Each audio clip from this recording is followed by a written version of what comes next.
You never imagined that you would become the hope of a nation.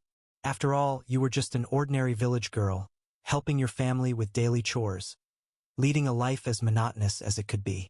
But the wheels of fate never stopped turning, quietly pushing you towards that historical stage. When you were 13, everything changed. It was a summer afternoon, and you were busy working in the fields when suddenly, a voice echoed in your ear, as if it came from the heavens. You looked around but saw nothing, only feeling your heart race and your hands tremble slightly.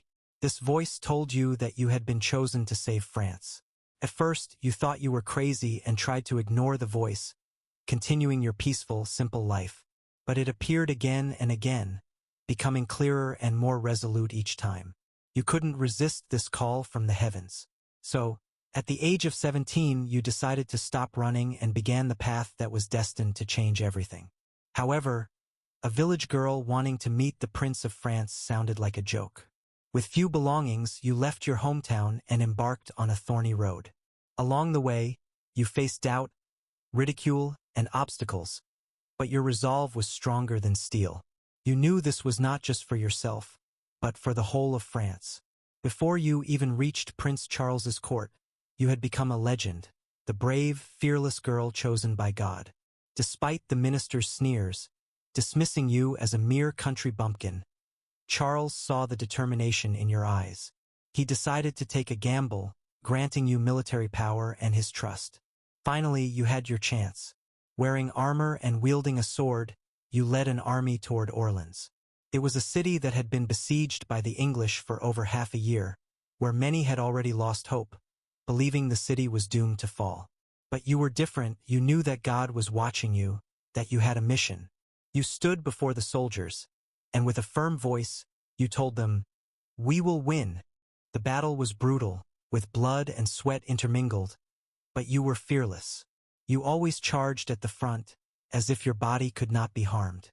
The enemy feared and marveled at you, for they had never seen a commander like you, a leader who guided her troops not only with strategy but with faith.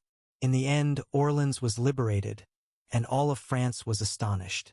You became a national hero, the once unknown girl who was now the savior of France. Charles was crowned king, and you, the girl who had steadfastly held on to her faith, stood by his side, smiling as you witnessed it all. However, the light of victory could not illuminate all the darkness. You knew your mission was not yet complete, so you continued to fight on the battlefield, constantly winning victories for France. But you didn't expect that the real danger didn't come from the battlefield but from the dark corners of the human heart.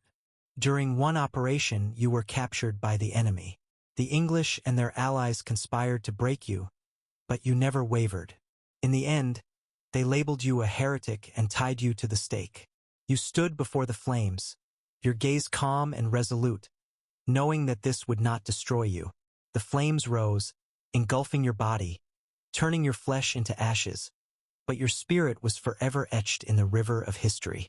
You are Joan of Arc, a girl who wielded faith as her sword, a legend who changed the fate of a nation with courage and determination. Even in your final moment, you remained the victor. You saved France and earned the respect of time. Years have passed, but your name continues to be sung, becoming an immortal symbol. You were never forgotten because you embodied what true courage and faith mean with your life.